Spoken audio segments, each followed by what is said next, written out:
Dans la parashat Nasso, la Torah nous relate la loi de la sota, c'est-à-dire de cette femme qui est soupçonnée d'infidélité envers son mari.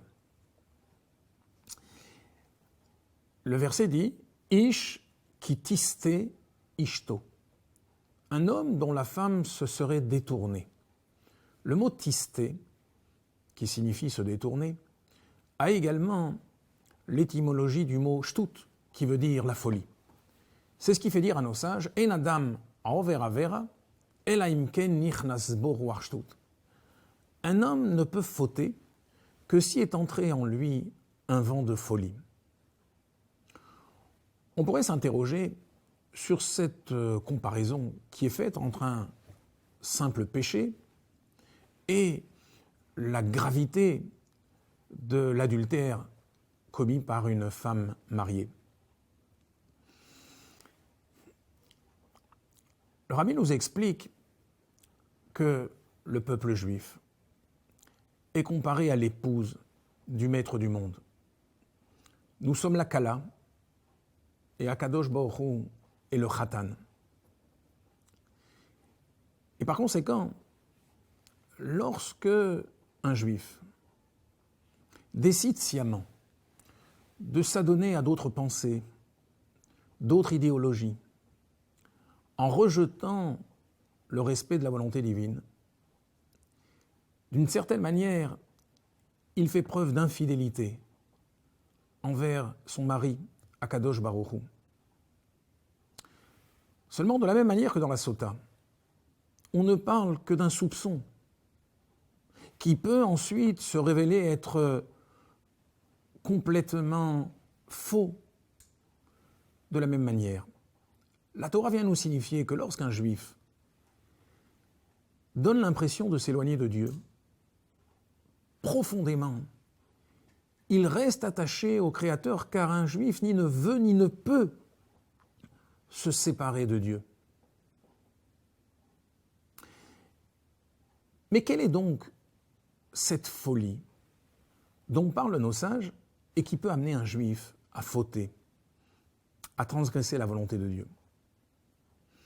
Nous savons qu'un juif est prêt à donner sa vie pour ne pas abjurer, pour ne pas se convertir. On a vu dans l'histoire du peuple juif des hommes, des femmes, des ignorants être prêts à donner leur vie plutôt que de renoncer à leur identité.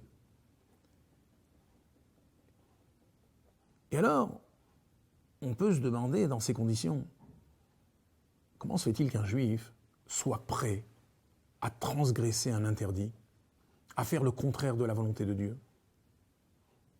D'un côté, il est prêt à donner toute son existence, sa vie, pour ne pas abjurer, et d'un autre côté, il n'a pas la force de résister à la tentation d'une transgression.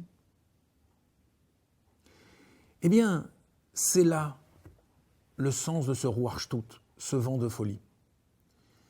La folie qui anime en quelque sorte l'esprit d'un juif au moment où il faute, consiste à penser que lorsqu'on fait une faute, lorsqu'on transgresse un interdit, on ne se sépare pas de Dieu, on reste encore attaché à Dieu. Alors que lorsqu'on est au pied du mur, lorsqu'on est devant l'épreuve de la conversion, là un juif ne peut plus se tromper. Il a le sentiment que là, s'il cède, il perd son identité, il n'est plus juif. Il n'est plus du tout attaché à Dieu.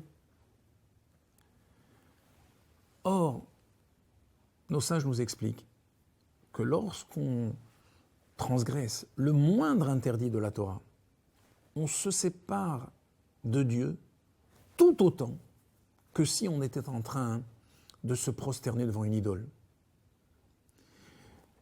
Il y a une espèce de folie qui veut établir une hiérarchie entre les interdits. Mais en vérité, lorsque le roi demande quelque chose à l'un de ses sujets, si ce sujet répond au roi « non »,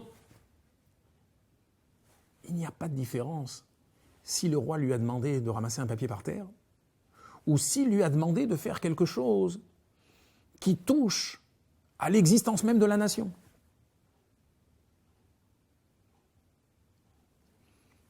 Voilà pourquoi Ein Adam over Avera, Ela imken nichnas bo ruach shtut. Un homme ne peut fauter que si cette folie, qui consiste à faire la différence entre l'idolâtrie et un simple interdit, vient s'installer dans son esprit.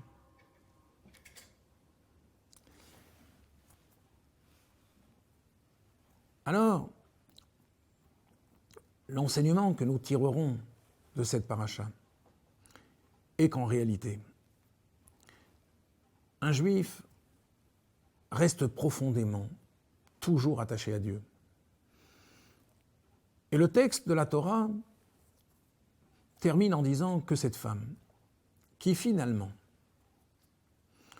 aura été lavée de tout soupçon,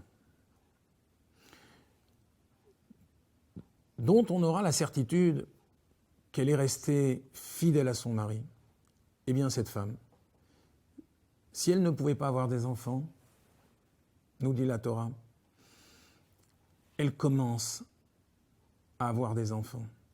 Si elle ne pouvait pas avoir des enfants dans la facilité, eh bien, elle commençait à pouvoir mettre au monde ses enfants dans la tranquillité. Si elle avait des enfants plutôt laids, nous dit la Torah, elle mettait au monde de beaux enfants. C'est le sens en réalité de la teshuva. Un juif qui n'a simplement qu'été soupçonné d'infidélité à son Créateur, dès qu'il se rapproche de Dieu, il atteint un niveau qui est sans aucune commune mesure avec le niveau précédent. C'est ce que nos sages ont dit, Bemakom chez Balei Tshuva Omdim, l'endroit où les Balei Tshuva, ceux qui se repentent, se trouvent, En tzadikim gemorim yecholim lamot sham. Même les plus grands tzadikim ne peuvent pas les atteindre. Au revoir à tous. Bon, un petit peu mieux.